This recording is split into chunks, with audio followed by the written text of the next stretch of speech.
Oke, sekarang ke polimer asam nukleat, yaitu ada DNA dan ada RNA. Nah, DNA dan RNA ini adalah polinukleotida ya, yang tersusun atas nukleotida, di mana nukleotidanya terdiri dari kayak satu nukleotida itu ada fosfat, ada gula, dan ada basa nitrogen, ya kan? Nah, sekarang kita ke DNA dan RNA. Jadi ini DNA dan ini RNA. Nah, biasanya memang DNA itu dia double helix atau untai ganda, sedangkan RNA itu dia satu untai atau single strand. Tapi biasanya juga dia ada double strand juga gitu ya. Nah, jadi ada istilah yang namanya tadi double helix atau double strand. Jadi biasanya memang umumnya DNA itu double helix atau double strand, di mana double di sini adalah untai ganda. Jadi untainya itu ada dua gitu ya. Ini satu, ini, dan yang satunya lagi yang ini. Gitu. Dan dia itu strand itu berarti rantai. Nah, tapi kalau helix itu dia pemuntiran. Artinya si untai ini tuh tidak kayak gini ya, nggak kayak gini, tapi dia memuntir gitu, dia kayak berlekuk-lekuk ya, itu pemuntiran. Nah, terus dia itu juga sifatnya antiparalel. Jadi kalau DNA itu di antiparalel, artinya si untai ini, yang ini ya, yang satu untai ini terus untai yang ini lagi, itu kalau diputus gitu rantainya, dia itu arahnya berlawanan gitu. Jadi misalnya yang nomor 1 ini arahnya ke sana, nomor 2 arahnya ke sana, jadi dia berlawanan arah. Nah, kalau RNA dia itu karena satu gitu ya, jadi dia nggak bisa dibilang antiparalel. Tapi kalau misalnya RNA itu dia ada dua untai, maka dia juga sifatnya antiparalel gitu. Nah, DNA dan RNA ini tuh kenapa sih mereka bisa berikatan gitu? Maksudnya ketika DNA itu double helix, ini kan mereka kan berikatan ya. Nah, kalau RNA kalau misalnya dia double helix juga, dia tentunya berikatan juga gitu. Jadi kenapa sih ada ikatan antara dua strand ini gitu ya? Nah, karena kalau bisa dilihat di sini, ini kita perbesar.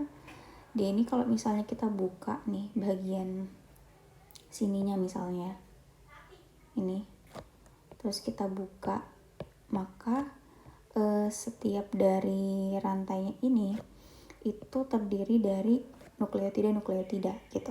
Nah, ini bisa dilihat kalau yang sebelah sini ini adalah nukleotida 1 gitu kan. Nah, yang ini nukleotida 2, dan yang ini nukleotida ketiga gitu. Jadi yang ini ada fosfat kan, terus dia berikatan dengan gula, terus ini ada basa nitrogen. Nah, ini juga fosfat, gula gitu ya, basa nitrogen. Ini fosfat, gula, dan basa nitrogen. Nah, ini juga berlaku demikian di rantai yang kedua gitu ya. Yang ini, yang sebelah sini, ini juga adalah satu nukleotida.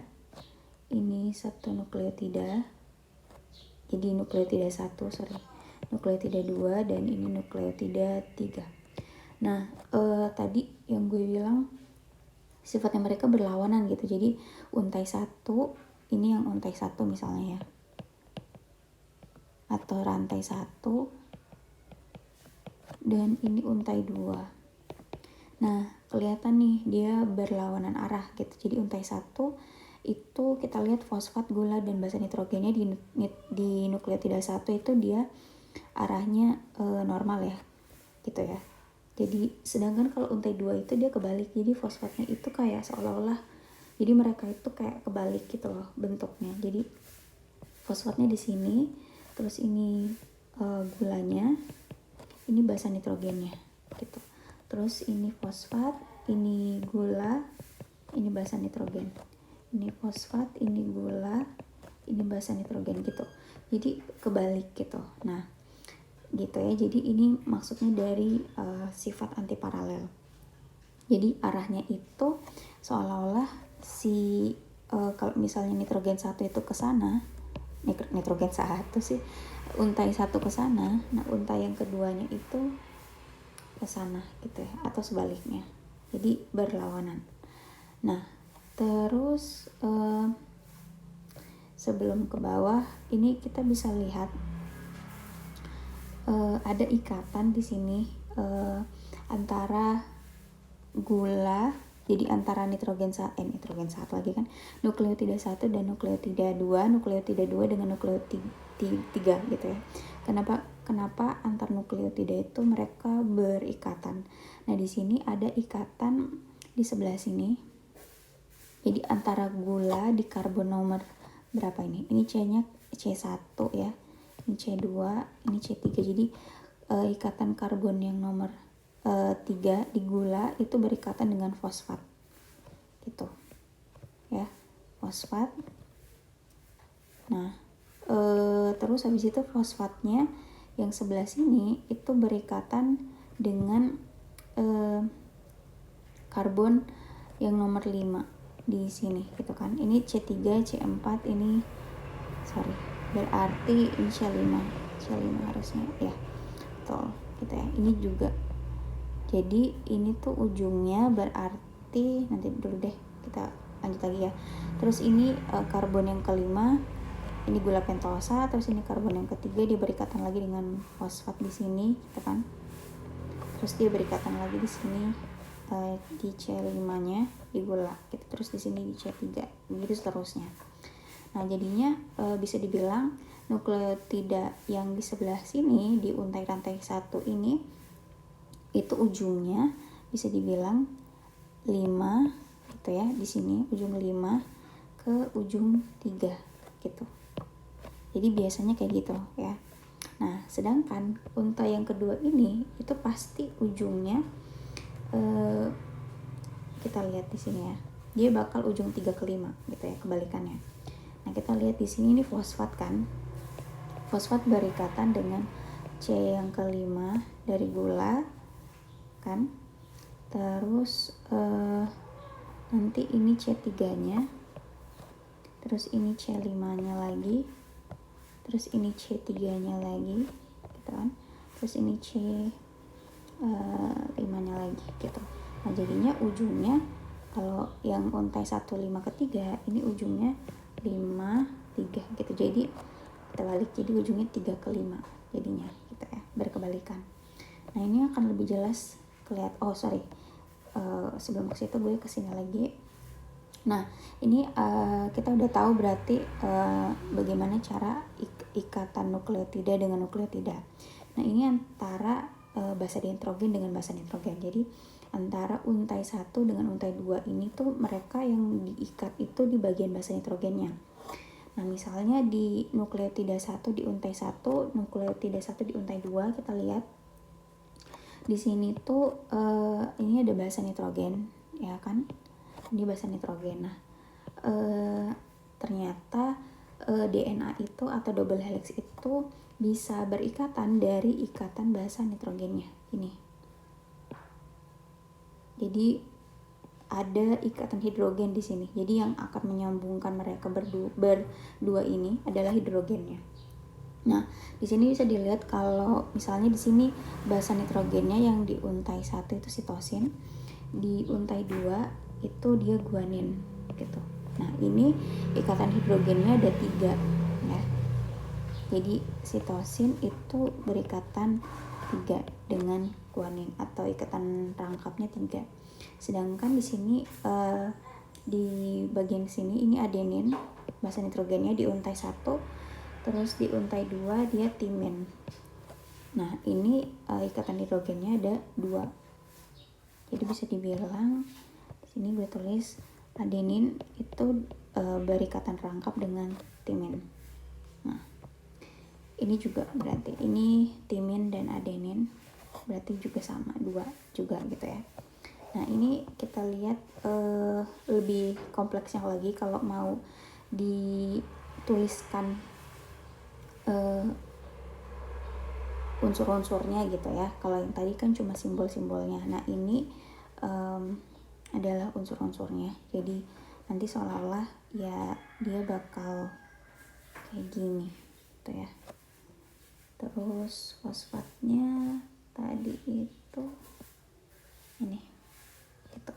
Jadi ini tuh kalau diperbesar, ini tadi untai 1, di sini area untai 1, di sini area untai 2. Nah, di sini dilihat, kita lihat ininya dulu ya, nukleotidanya.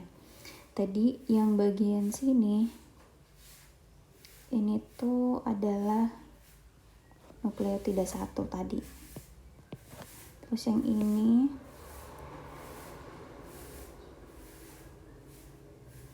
nukleotida 2, yang ini nukleotida 3. Nah, di mana ini N1-nya kita lihat ini fosfat. Ini fosfatnya ya. Terus ini gulanya. Dan ini basa nitrogennya. Gitu. Ya kan? Jadi kayak gitu. Nah, ini kalau sendiri-sendirinya nih. Ini fosfat. Ini gulanya. Gulanya kalau DNA itu deoksiribosa ya. Terus ini sitosin ya, basa nitrogen ya yang ini. Yang ini ya, ini sitosin. Gue lupa tulis. C gitu ya, sitosin. Nah, terus yang ini juga ini fosfatnya. Ini gulanya. Dan ini basa nitrogennya. Basa nitrogennya adenin. Ya. Terus ini fosfatnya. Ini fosfatnya, ini gulanya. Dan ini basa nitrogennya. Gitu ya. Nah, di sini kita lihat ikatannya. Ikatan antara gula di nukleotida 1 dengan fosfat di nukleotida 2 ya kan, mereka berikatan tuh jadinya N1 dengan N2. Di bagian sini tadi gulanya itu di karbon nomor 3 ya, karbon nomor 3 itu dia berikatan langsung ke oksigen yang di yang di fosfat gitu ya. Terus harusnya kan di sini C3 ini ada H ya. Nah, hanya nanti kayak lepas sehingga nanti ada O di sini. Langsung berikatan dengan O gitu ya. Terus nanti di sini jadinya kan ini ujung 3, terus di sini dulu deh. Ini yang fosfat yang ini itu dia berikatan dengan ujung kelima gitu ya. Ini 5, terus nanti 3. Terus nanti di sini 5 lagi ya kan. Terus di sini nanti bagian sini 3 gitu ya. Terus seterusnya kayak gitu sih. 3 terus 5 terus bagian sini 3 gitu ya. Nah, ini karena belum berikatan dengan fosfat yang sebelah sini, jadinya gue tambahin OH gitu ya. Kalau misalnya dia berikatan, dia langsung O aja ya. Oke, itu sih, itu adalah ikatannya. Nah, gue belum bilang nama ikatannya apa, tapi intinya gitu cara mereka berikatan. Terus sekarang sebelum ke ikatan hidrogen antara basa nitrogennya, kita ke untai kedua. Nah, ini kalau dibalik ya, jadi agak rumit memang ketika kita mau ngegambarin dia itu kebalik gitu ya. Nah, ini untai 2 kita lihat ini nukleotida satunya ini N1, terus ini bagian N2 nya, terus ini bagian N3 nya gitu ya. Dimana kita lihat di sini N1 nya ini fosfat ya, terus ini gula, ini basa nitrogennya, terus ini fosfat, ini gula, dan ini basa nitrogennya ya. Ini juga fosfat, gula, dan basa nitrogen gitu. Nah, di sini ikatannya juga antara N1 dengan N2-nya itu sama. Jadi yang bagian sini N1-nya kan dari ini ujung 5 nih di sini. Terus ini ujung 3-nya di sini. Kan? Terus ini ujung 5. Terus di sini ujung 3. Gitu ya. Dibalik aja gitu, kita ngeliatnya kebalik. Terus ini nanti dia akan berikatan, ini 5, terus nanti di sini 3 sih kalau misalnya ada gula lagi di N4 nya gitu misalnya gitu. Nah sekarang kita ke ikatan hidrogen antara basa nitrogen. Nah ini basa nitrogennya kalau di untai 1 itu sitosin, di untai 2 itu guanin. Nah ini guanin kebalik. Terus kalau di untai 1-nya adenin, di untai 2 timin. Begitu juga kalau misalnya adenin timin gitu ya. Jadi ya dibolak-balik gitu, adenin timin, timin adenin, sitosin guanin, guanin sitosin gitu sama ya. Nah jadi kita ke sitosin dan guanin. Jadi ikatan hidrogennya gue mau kasih lihat aja sih dimana ikatan hidrogennya. Nah kalau sitosin dan guanin kan tadi dia itu atau guanin sitosin ya, itu 3 ya. Nah dari sini gitu ya, ini yang putus-putus ini ketika nanti dia mau berikatan sih ya, ini belum berikatan banget, karena kan harusnya kalau dia berikatan si O nya ini tuh harusnya nggak rangkap 2 lagi di sini ya gitu ya, tapi di situ sebenarnya letak nanti mereka berikatan. Jadi nanti O nya di sitosin itu akan berikatan dengan NH2 sebenarnya yang ada di guanin sini gitu. Jadi ini tuh sebenarnya hanya itu milik guanin ya, makanya ini garisnya ini nggak putus kalau dari H ke N. Nah terus di N sini nanti dia berikatannya dengan hidrogen di N sini juga NH gitu ya, harusnya ini NH gitu ya, jadi hanya itu milik N. Terus ini putus-putus juga ya karena belum berikatan sebenarnya. Nah terus yang ketiga itu NH2, ini hanya milik NH2 yang ada di sitosin ya. Terus nanti akan berikatan dengan oksigen di sini di guaninnya. Jadi di sini rangkap 3-nya. Nah sekarang kita ke rangkap 2-nya. Ini adenin ya, adenin, jadi adenin dan timin atau timin dengan adenin gitu ya. Itu di mana sih rangkap 2-nya hidrogennya gitu ya, ikatan hidrogennya. Jadi pertama itu di ikatan hidrogen ini tuh H ini milik NH2-nya adenin ini. Nah nanti akan berikatan dengan oksigen yang ada di timin. Terus yang kedua hidrogen yang ini itu milik NH-nya timin. Nanti dia akan berikatan dengan N di adenin gitu ya. Gitu aja. Nah sekarang ke ikatannya. Jadi nama ikatannya kalau antara fosfat dengan gula itu tadi itu adalah ikatan fosfodiester namanya gitu ya. Sedangkan kalau ikatan basa nitrogen itu namanya ikatan hidrogen. Nah ini ya, jadi adenin dan timin itu dia ikatan hidrogennya ada 2, sedangkan sitosin dan guanin itu 3 ya.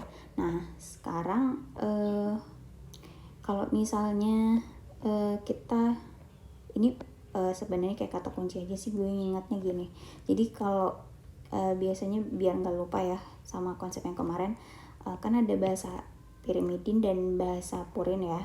Nah pirimidin ini tuh dia ada 3 ya kan, 3 basa nitrogen, ada sitosin, timin, dan urasil. Jadi gue biasa kata kuncinya PIS2 aja. pirimidin, sitosin, timin, dan urasil. Nah terus kalau purin itu ada dua bahasa, ada guanin dan adenin. Nah jadi puga gitu. Jadi ya terserah sih kalau mau pakai kayak gini atau mau pakai cara ini sendiri gitu ya. Nah terus kita tahu bahwa di DNA itu ada bahasa nitrogen purin dan pirin gitu. Purin dan pirin. Purin dan pirimidin, ada sitosin, timin, adenin, dan guanin ya. Gitu. Nah, gue kayaknya salah deh di video sebelumnya. Jadi sepertinya gue tuh salah di harusnya timin, tapi gue bilangnya adenin gitu ya, yang gantiin bahasanya di RNA. Jadi sebenarnya kalau RNA itu dia masih ada sitosin, masih ada adenin gitu ya. Jadi bukan adeninnya yang diganti dengan urasil, tapi timinnya gitu ya. Jadi di RNA itu ada sitosin, adenin, dan guanin. Jadi nanti yang gantiin itu kalau di DNA itu ada timin, di RNA itu ada urasil. Gitu. Itu sih koreksinya. Nah jadinya kalau misalnya ada DNA gitu kan, kalau DNA kan dia tadi double helix ya, dia untai ganda gitu. Jadi dia adenin dan timin, guanin dan sitosin. Nah ketika di RNA, kalau misalnya RNA-nya itu dia rangkap 2, maka adeninnya akan berpasangan dengan urasil gitu ya, dan guaninnya tetap berpasangan dengan sitosin. Nah ini juga sebenarnya jawaban kenapa sih RNA itu cenderung dia itu rantainya tunggal, karena memang ikatan adenin dan urasil itu lebih lemah gitu. Jadi cenderung dia jadinya lepas gitu.